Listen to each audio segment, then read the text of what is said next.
Like I prefer to just to drink straight from the bottle, personally. Just because I don't like doing dishes.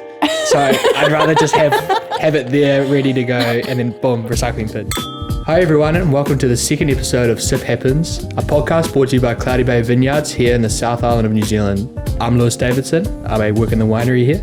And I'm Kat, I'm the Wine Communications Manager. And we're here with Violeta Santis. Hola! She's the assistant winemaker at Cloudy Bay, so let's have a sip and see what happens. Okay Vio, for the bottle opening, we're doing something a little bit different. We're going to get you to do a blind tasting of the vintage we're talking about today. So we'll be putting your nose and palate to the test. Are you ready? Yes, I am. Let's do it. In that case, can you put that very cute blindfold on? Just for the record, it's got teddy bear ears. And you suddenly realize you haven't organized the blindfold. Fantastic. And we'll go and get that bottle. Okay, I'm ready. So Lewis is going to pour you the wine. Okay. So if you can give the glass a little swirl and a sniff and tell us what characters you're getting from the wine. What about if I don't guess it? I will lose my job. Absolutely, yeah. Yeah, sorry. It's been nice knowing you. Well, it's a white wine. Great start. What can you smell? It's probably a little cold, right? I think it's a bit too cold, yeah. Give it a cuddle. I'm an expert at cuddling. Ask Louis. Cut that. I'm the wine Here's one for the B-roll. It has a little bit of like notes of stone fruit. Are you playing with me? And this is just water. No? Absolutely. No, stone fruit is good. I'm not very good at the rest of the guys doing this. Probably doesn't help that I chilled the wine down too far. Are you getting any tertiary notes in there? Or still going for primary? No, I think it's way too cold. Do you feel like it's too cold? It is very cold. What do you reckon the perfect temperature is then for wine of this variety? Yeah, definitely not this cold. I don't want to give too much away early on, but definitely this is a wine that doesn't need to be chilled down too far. Some white wines really benefit from being really cold, and some just need to open out a little bit. And this one is definitely one that needs to unravel a bit to really show off its true characters. Okay. So, yeah, a little bit of stone fruit, but a little bit of fresh as well, with maybe a little bit of hints of something like lemongrass or something like that. Can I taste it? Yeah. Okay. I thought I have to wait for your instructions. You know. Hold. Swirl. The only thing that we I'm an assistant winemaker, you know. I follow rules. That's not what I know about winemakers. I'm the boss, actually. Or you in particular. Delicious. That's probably as much as we need. No. No, I think definitely this is something that it has been, maybe this has been in barrels for a little while. You can see like the concentration of the fruit and potentially the barrel fermentation as well. You can feel it. It's more like dense in the palate and just lovely. Definitely agree on the lovely. It's very delicious. I feel like you're hitting all the notes, Vio. So what do you reckon the variety is? Sauvignon Blanc. Yep. Ding, ding. Ding, ding. Well, I think this is Te Koko. Don't ask me which year because I'm not sure. Well, I'm just going to ask you, what year do you think it is? I think either it might be 2021. Or Could I'm be. Completely wrong. Could be a bit fresher than that. So 2023 then. That's the one. Great pull. But this is not out yet. It is, or it will be when this episode is released. Okay. You're welcome. Here it is. That's why she went low. I think you can take that off. Can I take this off? It's so warm. It's because it's a cuddly teddy bear. It is. No, it's a Cloudy Bay branded. Don't you worry. So yes, a little bit too cold. Yeah, it was a little bit too cold, but yeah, I think if you put it around your hands and it's just get better. Yeah, this is definitely... It definitely doesn't need to be really, really, really cold. No. Yeah, I love Te Koko. Just my favorite variety of what we do, and just so complex, and it has so many layers, not just at the vineyard, but also at the winemaking process. So yeah, it's very special. Fabulous. We're going to take a little bit of a deep dive into all of those things in a minute. Yeah, not too cold means lightly chilled. So around 10 to 12 degrees, you reckon? Yeah, even a little bit warmer, I think it would be fine. Yeah. Yeah. Kind of similar to a Chardonnay, I think, Yeah, in I terms would of say the temperature. so. Yeah. You get a different glass at the start of the bottle and at the end of the bottle. Yeah. And I think Te Koko is just, as Chardonnay, is just so much more complex that, you can drink it at any time of the year as well. Like, being close to the fire with a nice glass of Te Koko. Delicious. Absolutely. I know that we're not glass purists necessarily, but if you were to recommend a kind of glass to serve Te Koko in, what would you think? What kind of glass would you use? Well, I don't have much knowledge about glasses. But, I'm a short person and I like a big glass. So, yeah, I would say a big glass. I do enjoy to be able to do the swirling very, very nicely. And, I do enjoy a big glass. A nice wide bowl. Yes, exactly. Yeah, I think it needs the air. I think that's the only thing really when you're selecting a glass for this is having something that gives it a little bit of surface area so that you can help it to unravel. Yeah. Maybe treating it like a Chardonnay a little bit. Yeah. Yeah, I would say so, yeah. Yeah, and then the perfect pour to the top. The perfect pour is the whole bottle because you have it open already. What are you going to do? Like wait for the following day? Yeah. The concept of leftover wine is not one that we really have to deal with. No, exactly. Do you know much about the name Te Koko? Because I did a bit of research before I came here. Yeah, well, Te Koko means Cloudy Bay, if I'm not wrong. Yeah, it's part of the Te Reo Māori name for Cloudy Bay, so the body of water. It's Te Koko Kupe. There's an amazing story attached to how it got that name, which is much more interesting than Captain Cook sailing into the bay and looking at the water and going, oh, it's a bit cloudy. I will call it Cloudy Bay, which is a not as much poetry as the giant octopus. I feel there needs to be a giant octopus segue in this podcast at some point. Oh, I heard that Kupe was the explorer. He is. And they saw him, the old ancient Māori saw him fishing for oysters in the Cloudy Bay. In Te Koko Kupo. Yeah, Kupe. he did. But he was in the middle of a fight with the giant octopus. Ah, that's where it is. Yeah. I see. Right. And it's only after eating Cloudy Bay oysters that he defeated the octopus, I think. Yeah, I can relate to that. So oysters and octopus for Te Koko then. Yeah, good pairing, I reckon. All right, speaking of oysters and octopus, what do you think would be the perfect food pairing with Te Koko? Well, seafood, I think, is pretty good with Te Koko. But I think, as I mentioned before, there are so many layers and complexity in Te Koko that you can actually pair it with many things. But yeah, it would be salmon as well, and even like meat, it could be like pork or something like that. Like it allows that complexity to be a very nice pairing with meat as well. So as you know, we are responsible hosts. I have prepared some food. I'm glad that you said salmon. So I think Te Koko goes really well with smoky foods. And as we're in Marlborough and we have some amazing salmon, I've got some hot smoked and some cold smoked salmon.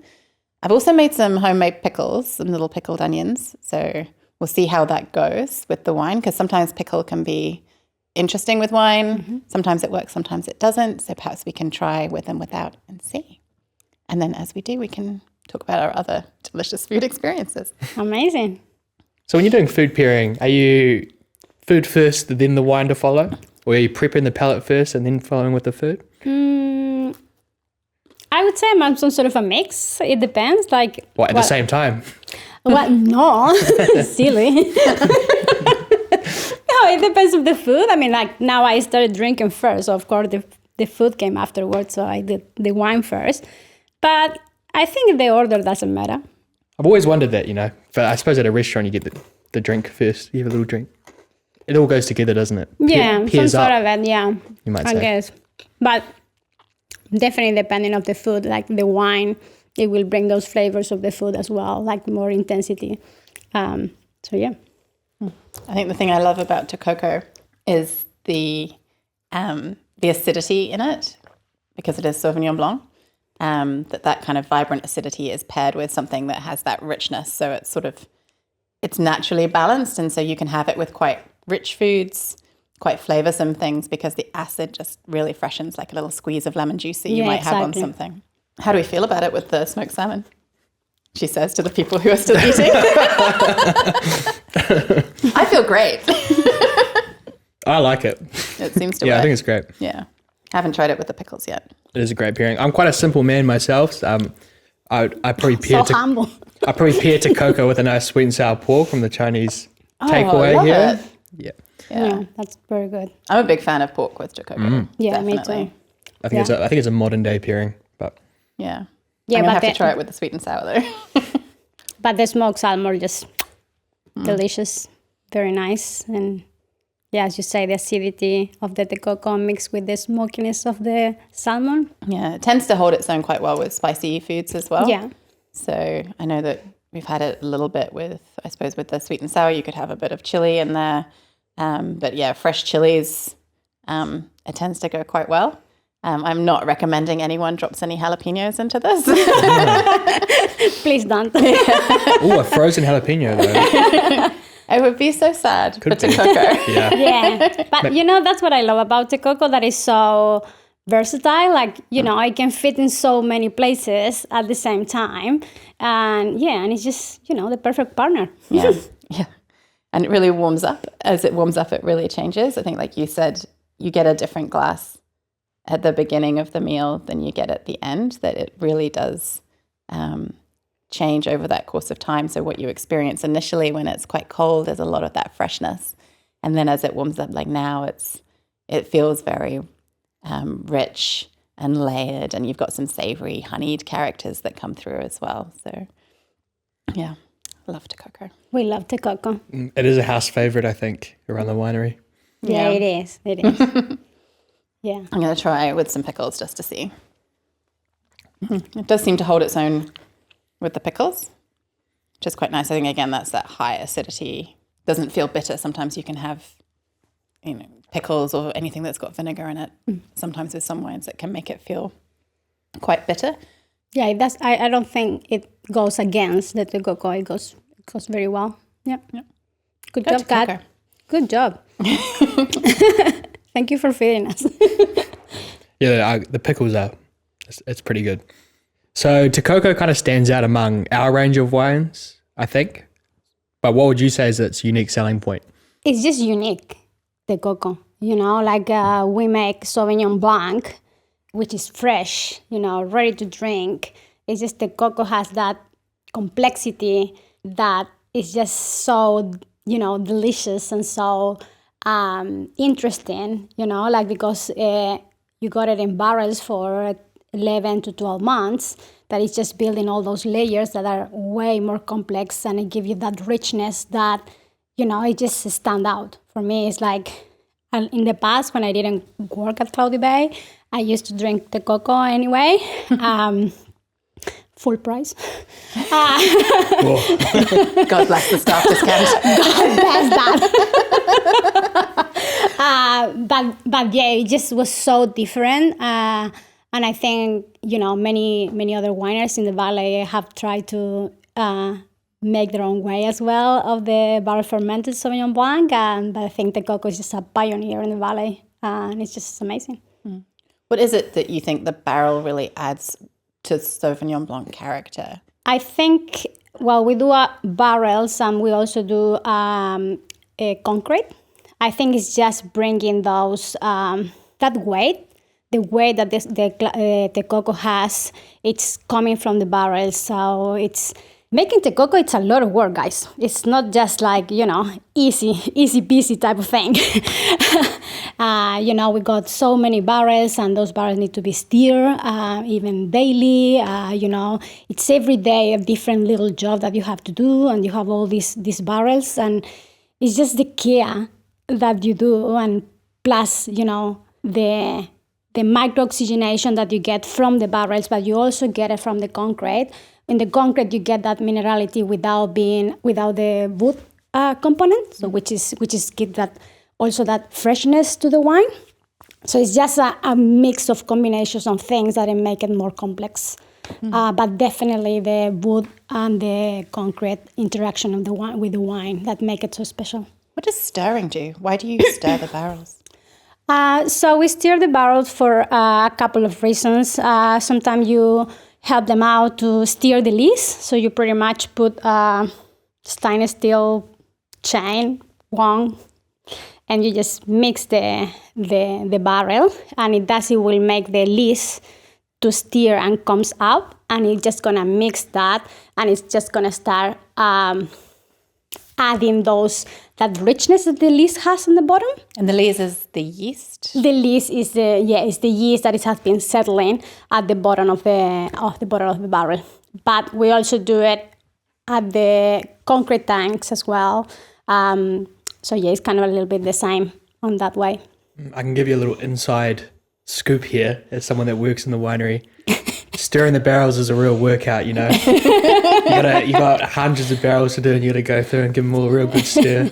Yeah, the guys are very strong in the winery. That's 100%. Yeah, bit one-sided, but still works out. Like one of those medieval bowmen, like one side's really strong. Or an arm wrestler, maybe. Yeah. But then on the other hand, there's also trying to clean those concrete tanks. This is stuff you'll never hear anyone talk about, but geez, that can be a pain. Isn't 90% of winemaking just cleaning? Yeah, 90 is generous. I would say 100%. You have to keep up with the hygiene and everything else. And I'm not that strong anymore. When I used to be in the cellar as well. And now I barely do 4,000 steps a day. Yeah. The winemakers love to go and talk about, we stir these. Who's we? Love it. But yeah, we're lucky that we have an amazing group of cellar hands working with us.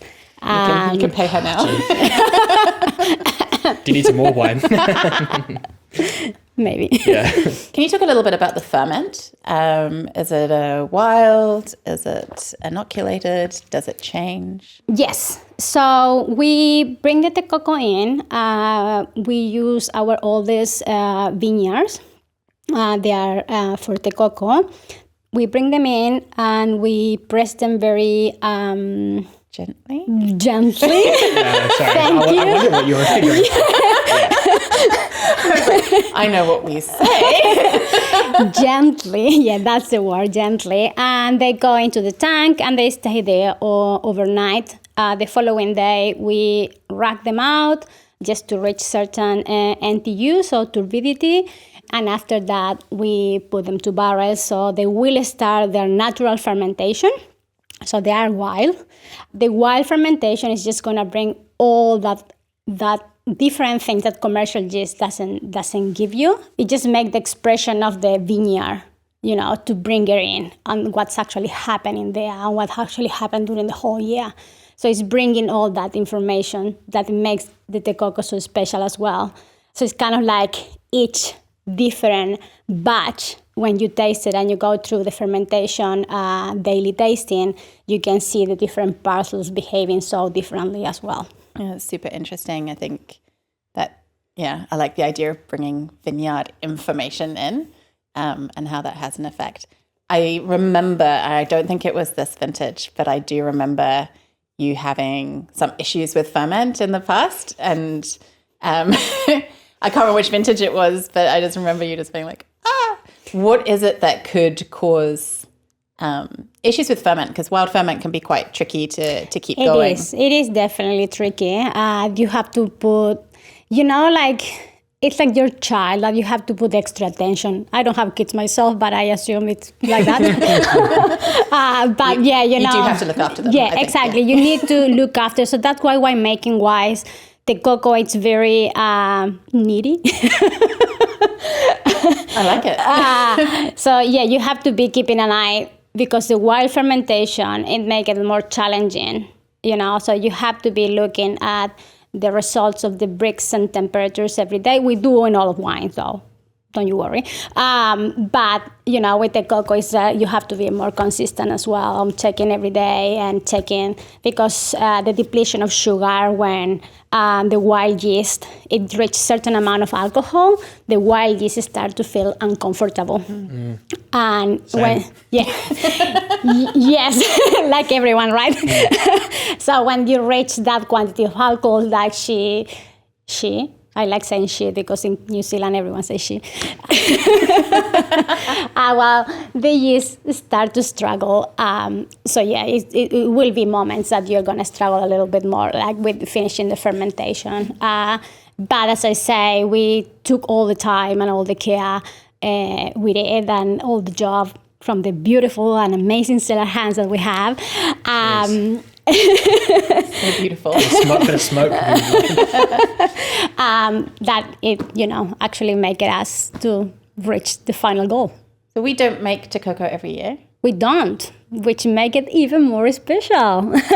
What might be the reasons why we didn't? It's definitely vineyard fault. That's one for the B-roll. Friendly rivalry. Yeah. Don't say that to John. No, yeah, it depends of the conditions of the weather and everything else. Like, we are gonna bring grapes to the winery if they are pristine and they're gonna be making an amazing wine. Like, we're not gonna take the risk of making Te Koko just for the sake of making Te Koko.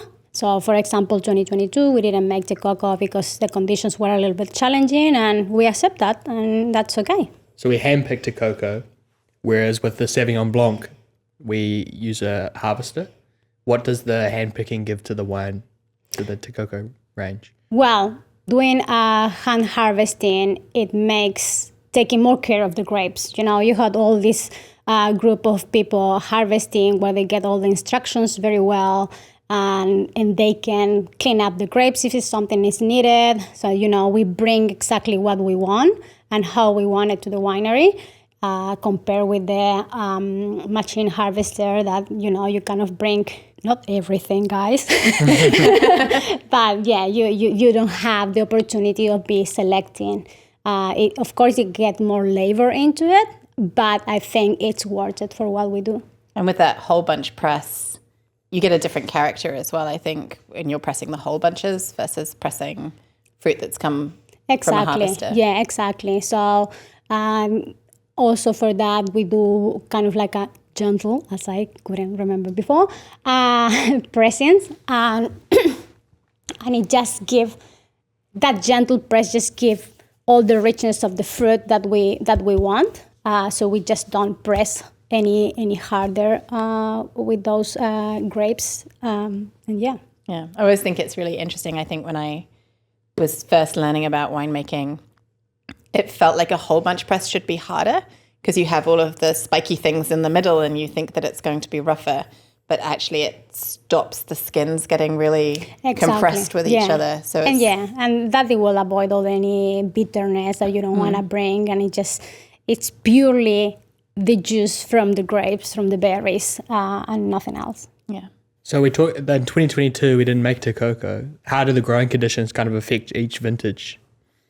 Well, as I say previously, it does affect it depending if we are going to bring the grapes or not, if they're going to make it or not to the winery. Each year it's funny because, like global warming and everything else, like it's affecting even New Zealand in the middle of nowhere. Middle of nowhere. You just insulted the Kiwi. I'm sorry. I'm myself a Kiwi as well now. So, I'm offending myself. We're all Kiwis here. So yeah, like if every vintage, you think, like for a couple of years, I did my first harvest in Marlborough back in 2014, and I did 2014 until now, and you feel like some years you are like kind of getting it. Of course, harvest is gonna come this time, and this is going to behave, and this how the summer was, and then things just change and then completely different. So definitely the weather is affecting how we pick the grapes, when we pick the grapes, and it's a risky game because you have to bring those cellar hands from all over the world, and you have to decide so early on when are you gonna bring them. And some years you might not end up having them, and the harvest is already here, and it just get quite complicated. Yeah. It's called sip hitting the fan, I think. Yes, sip happens, I believe. And then 23, which is the wine we're drinking. What do you remember from that vintage in terms of conditions? If you don't remember, it's fine. Maybe I don't I was in remember. Pinot Land, so I don't really remember too much from that. No, actually I do remember. No, I don't. 2023. Yeah, I I think it was a good year. It was. I think it was a good Was it year. our biggest year for volume? No. Or did 2024? I think Yeah. 2024 was our biggest Yeah. year for It was volume. quite early. I think the harvest Yeah. was quite early. It was one of those years, and I think what I have observed amongst winemakers is there are some years that no one has any recollection Yeah. of. Like 2013, I don't think there's a single person in Marlborough can say anything about 2013. I haven't found one yet. Because they were just the good years.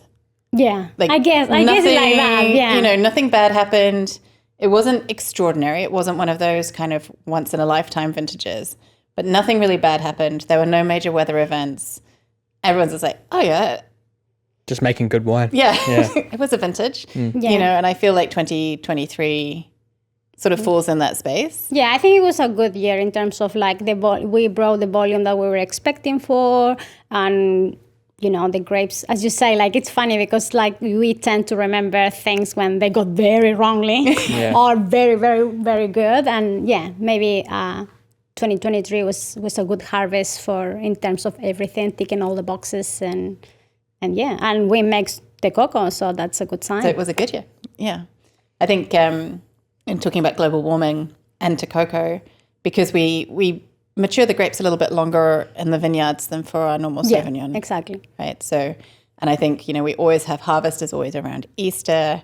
And traditionally, again, I have observed it often rains around Easter time. It does. And so in terms of trying to get that maturation, you know, of those grapes, and then you have these rain events. But quite often, I think I moved here 10 years ago, a little bit like you, it didn't seem to be as extreme. And it feels now like when we have those rain events, they're much more challenging. Yeah, definitely. You feel the pressure. We're very lucky here at Cloudy Bay because we got the infrastructure. Infrastructure? Yeah, Infrastructure. that's a good word. Just say it again fresh so then you can claim it. Infrastructure. Yeah, we got here the infrastructure. Oh, no, I don't you know. had it. I'm not going to say. I'm sorry.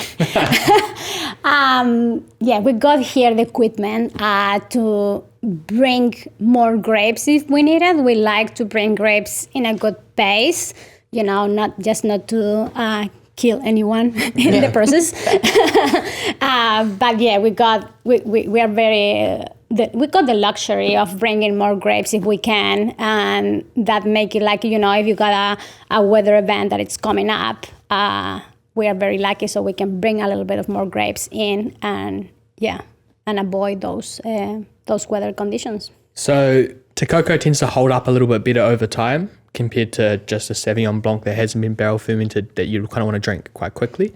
What are the factors in the winemaking process that kind of give Te Koko the ability to age? I think, as I mentioned, it's related to the complexity of being for 10 to 11 to 12 months in barrels, but also on those concrete tanks, which is bringing those layers that it make it, you know, being able to age for a longer time in compare with the traditional Sauvignon Blanc.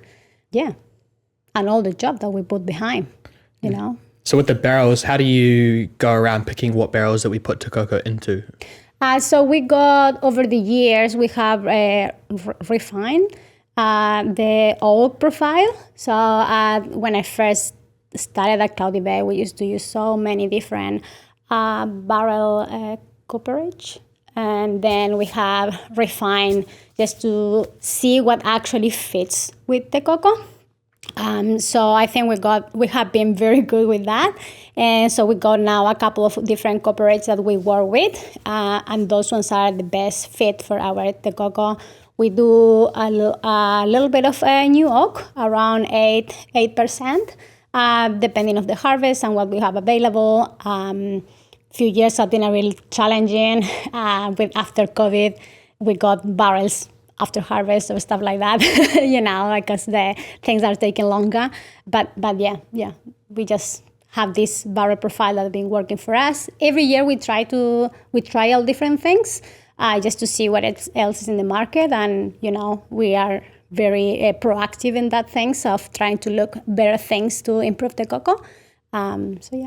How do you think Te Koko's changed over the last few vintages? I think 100% Te Koko has changed. Well, I started Cloudy Bay back in 2019, but I have tasted some of the older vintages, and I feel like in the past it was more like love and hate, some sort of Te Koko. Like everyone that I met from the valley that has known Cloudy Bay for a long time, they were like, yes or no. Like it wasn't a middle thing there. I think now Te Koko is still complex. It's still have all those layers, but it's more approachable. For me, it's not like more like a love and hate. I think it's just like, for me, it's like love at first sight because it's just so delicious and the richness and everything else.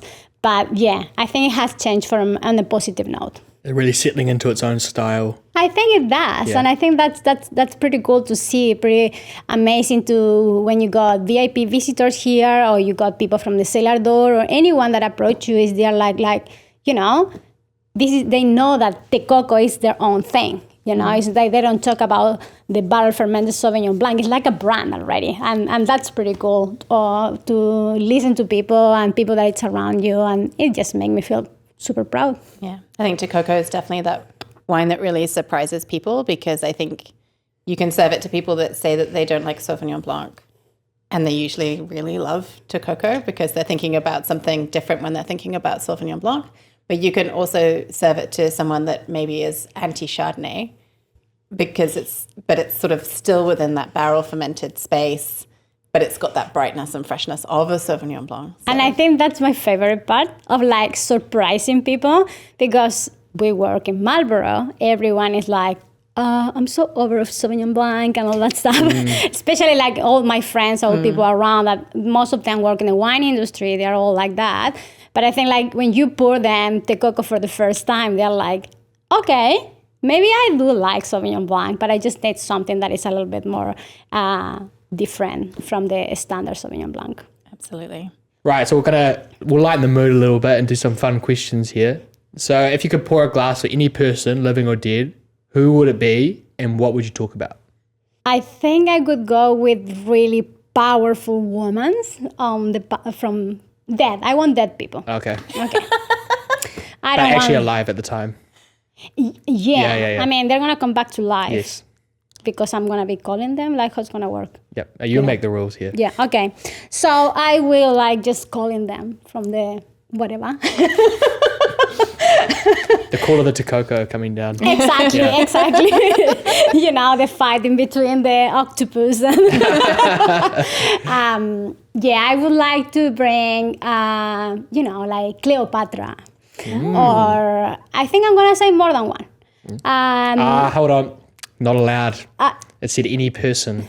Wow. You can have more than All right, that. fine. Okay, You can have thank more you, than one. Kat. You're welcome. Yeah, I won't forget this, Luis. Tomorrow when you're back in the winery. Enjoy that story. I think I will do like a mix, like Cleopatra. I don't know how you say this French lady, Juana de Arco. Joan of Arc. That one. And Frida Kahlo.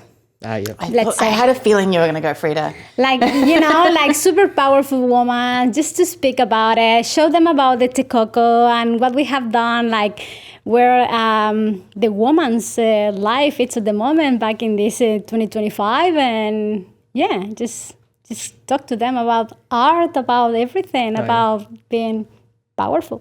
Cool. Show them what a cell phone is. Nah. An email. Yeah, I think we should skip that. That's a boring part. Show them what a meeting invitation it is. All right, great lineup there, Vio. So, next question. What's your I can't believe this is my job moment? It could be good or bad. It could be right now, sitting, talking about wine. I'm here making a podcast with cool people. I think I have those moments, especially in harvest.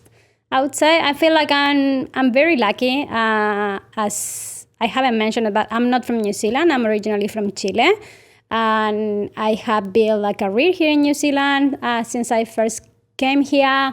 And from the cellar until being now an assistant winemaker from an amazing company, I feel like I just get treated so well. I feel listened and I feel respect, and I think that's just great. And then in harvest time, having all those people from all over the world that they want to come to work at Cloudy Bay.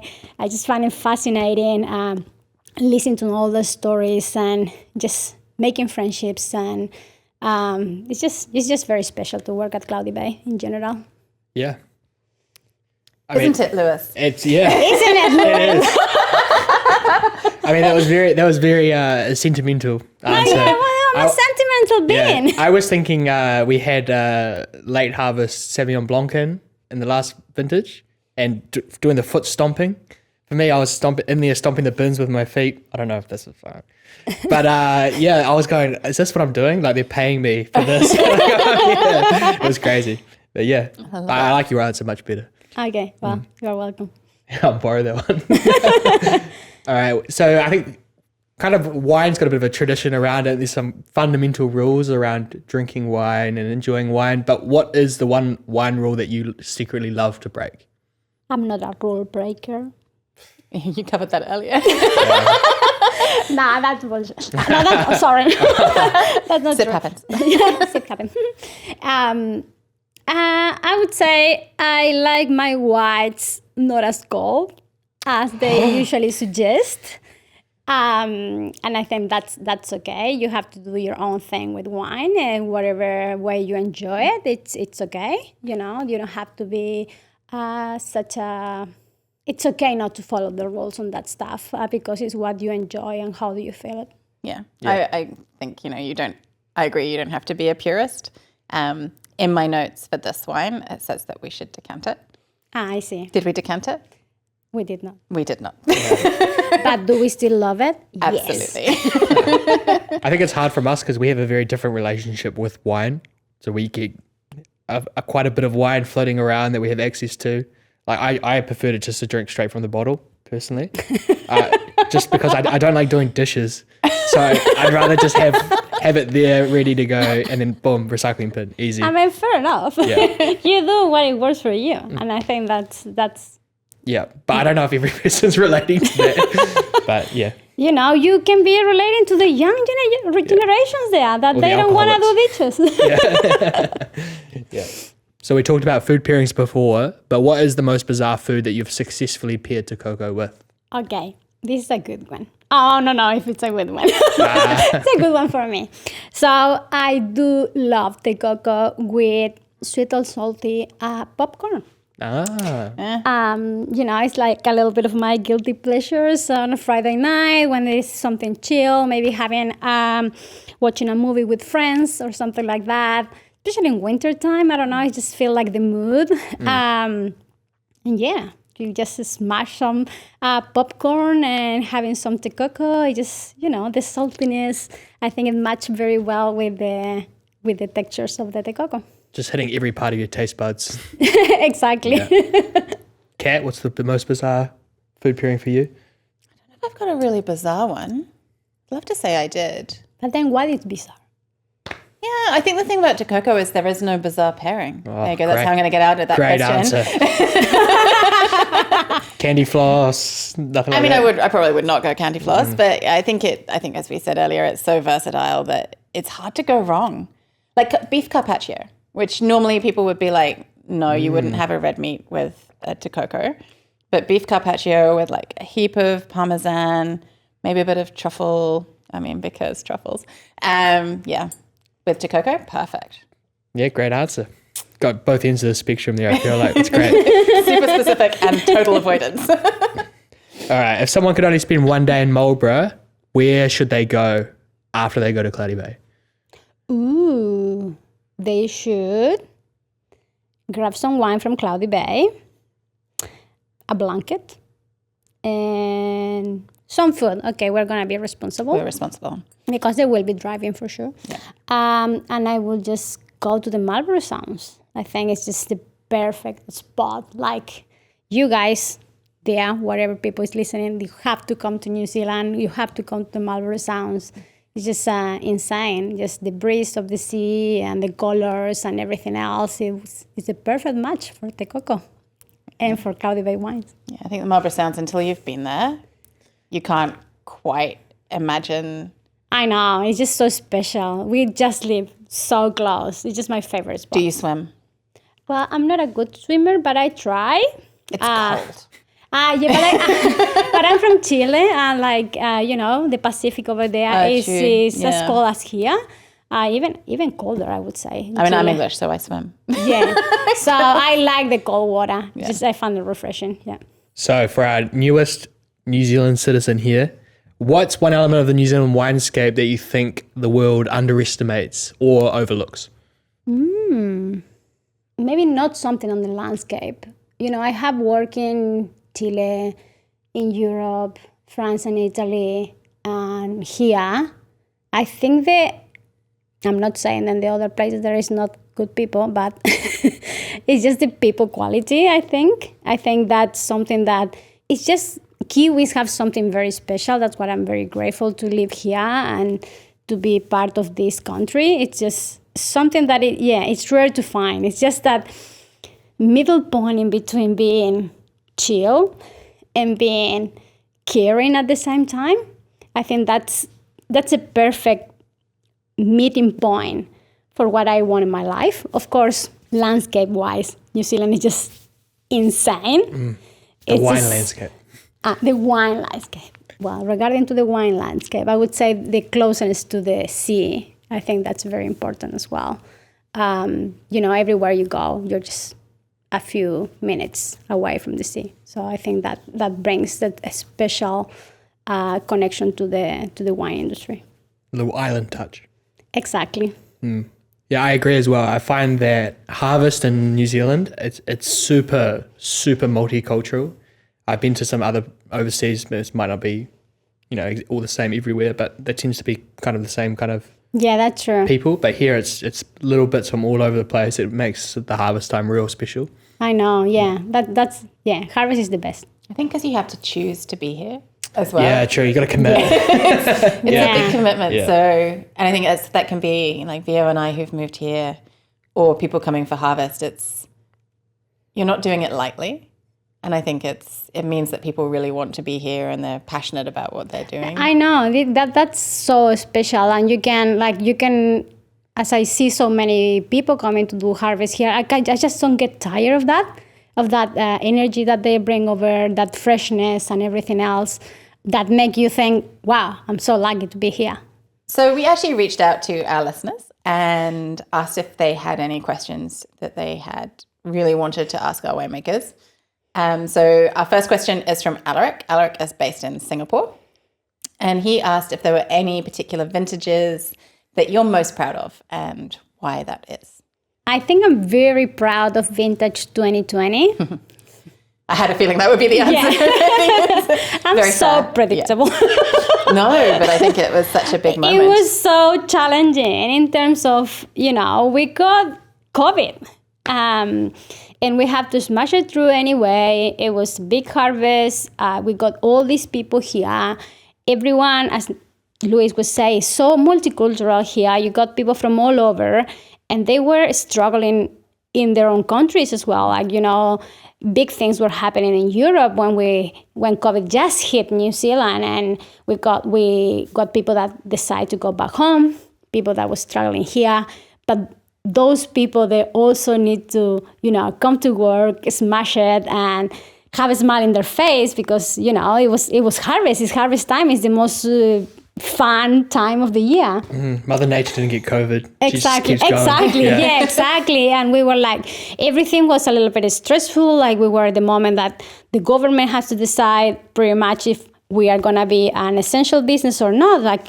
The effort of all year in the vineyard, and then potentially the government say, no, you have to cut it out. And it was all the stressful moments. And I think we all should be very proud of that harvest, how we manage, how we got things done, and how we treat the people as well. I think they felt very grateful of how we did that. And 2020 was a big harvest and good wines. And the wines are great. Yeah. I think they're some of the best Cloudy Bay has ever made. And when we look back at what was going on at that time? Yeah, we were using masks all the time. And like, I'm a hugger and I couldn't hug everyone. And every morning meeting was like, Violeta, you cannot hug people. That's not allowed. Did you have your own special sign? I was just hugging myself. Sad. Little spray bottle. But no, it was challenging. But people was able to be, you know, resilient and as well. And like bringing all that passion for wine and have an epic harvest. Awesome. And a great question too. You guys are full of great questions. Well, that's it. Definitely full of it. Yeah, stop. Okay, so this is the final pour of the Te Koko and the final chance for us to have a talk about what we think about it. So how do you feel like this bottle's evolved for you over the course of this episode? I think it just tastes better. No, I think temperature-wise, it's a much better position. I think it was way too cold at the beginning. This is the temperature that I like. Not ambient temperature, maybe a little bit colder, but you know, just at the moment it's just perfect that you can smell and feel those special flavors that the cocoa has, that stone fruit behind, that tropical notes as well, but also the layers of the, as I mentioned, the barrel fermented and the concrete fermentation as well. It's just looking great. It's opened out so much. The more you drink, the better it looks. Yeah. So I would ask if you drink it again, but I feel like I know the answer. But 100%. what kind of situation would you be looking to drink this in?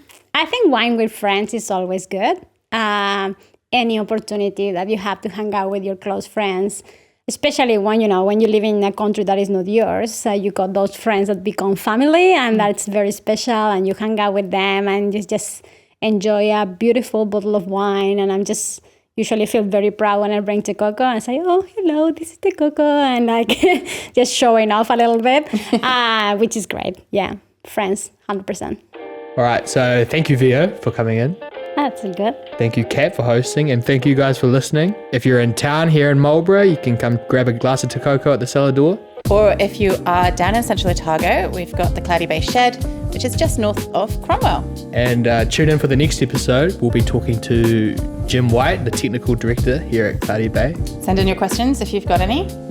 Make them hard because he's the technical director, so he should. Super technical, please. Absolutely, yeah. Make them tricky. Yeah. We might be talking about a wine that's slightly darker than the Te Koko too, so we'll have a look. But yeah, thank you guys for joining in. Well, it just leaves it to me to say cheers to great stories and even better pours. And we will see you for Sip Happens next time.